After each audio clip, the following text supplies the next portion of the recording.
উফ, মানুষকে কতটা টেনশন দিতে পারে, নতুন সরকার এসছে বলে মানুষকে টেনশনের ওপর টেনশন দিচ্ছে। হ্যাঁ, যেটা নিয়ে টেনশন দিচ্ছে সেটা হচ্ছে অন্নপূর্ণা ভান্ডার। প্রথমে কি ঘোষণা করলেন? প্রথমে ঘোষণা করলেন আমাদের অগ্নিমিত্রা পাল দিদিভাই ঘোষণা করলেন যে যারা যারা লক্ষ্মীর ভান্ডার পেত তাদেরকে কিন্তু অন্নপূর্ণা ভান্ডারে ট্রান্সফার করে দেওয়া হবে, কোনো কিচ্ছু ফিল আপ করতে হবে না, কিচ্ছু করতে হবে না, তাদের লক্ষ্মীর ভান্ডারে টাকাটা ঢুকে যাবে।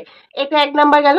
2 নাম্বার হচ্ছে কি, তারপরে হলো ডিবিডি লিঙ্ক করতে হবে। ডিবিডি লিঙ্ক না থাকলে যাই হোক হুড়ো পাড়া হুড় দাঙ্গা মারপিট মানে যা যে যেমন ভাবে পেরেছে সেরকম ভাবে ডিবিডি লিঙ্কটা করে এসছে। আর ব্যাংকে তো এই মাথা থেকে সেই মাথা পর্যন্ত লাইন, কেননা ডিবিডি লিঙ্ক করাতে হবে, নইলে কিন্তু 3,000 টাকা করে ঢুকবে না। যাই হোক হুড় দাঙ্গা করে সেটাও করা হলো। তারপরে কি, যে ফর্ম ফিল আপ করতে হবে, ফর্ম জমা দিতে হবে, তারপরে 3,000 টাকা করে ঢুকবে। কিন্তু এটা কিন্তু ডিটেলস বললো না যে যারা হচ্ছে ফর্ম ফিল আপ করতে হবে, মানে লক্ষ্মীর ভান্ডার যাদের ঢুকছে তাদেরও করতে হবে, কি যাদের ঢুকছে না তাদেরও করতে হবে, এরকম কোনো কিছু ক্লিয়ার বললো না। টেনশনের ওপর টেনশন, একে তো গরম পড়ছে প্রচন্ড, তার উপরে কিন্তু মানুষকে এইভাবে টেনশন দিচ্ছে আমাদের নতুন সরকার।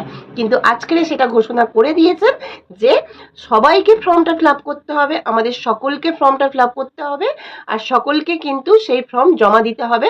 সেটা তোমরা অনলাইনে করতে পারো, অফলাইনে করতে পারো।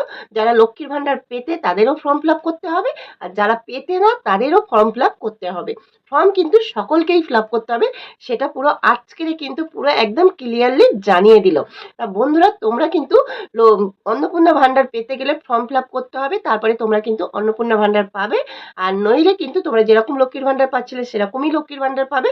যতদিন না অন্নপূর্ণা ভান্ডার মানে ফর্ম ফিল আপ হচ্ছে ততক্ষণ অন্নপূর্ণা ভান্ডার তোমরা কিন্তু পাচ্ছ না। ঠিক আছে? আর কিন্তু এটা কিন্তু 90 দিন, মানে 90 দিন মানে 3 মাস, 3 মাস পর্যন্ত সময় আছে। 3 মাসের মধ্যে এই ফর্মটা আমাদের ফিল আপ করে নিতে হবে। তা তোমরা চটপট করে কিন্তু ফিল আপ করে নাও, কিন্তু হুট দাঙ্গা করে নয়। যারা যেরকম রুলস হিসাবে ফিল আপ করবে, যারা যেমন ভাবে ফিল আপ করবে যত তাড়াতাড়ি, তারা সেরকম ভাবেই টাকাটা পাবে। কিন্তু হুট দাঙ্গা করে নয়, পাবে সবাই। সরকারি টাকা নিতে গেলে একটু তো ধৈর্য ধরতেই হবে, আর একটু তো কিন্তু ছোটো হাঁটা দৌড়ি করতেই হবে আমাদের, তাই না? তা ঠিক আছে বন্ধুরা, চলো অন্নপূর্ণা ভান্ডারের পিছনে এবার দৌড়াতে থাকো।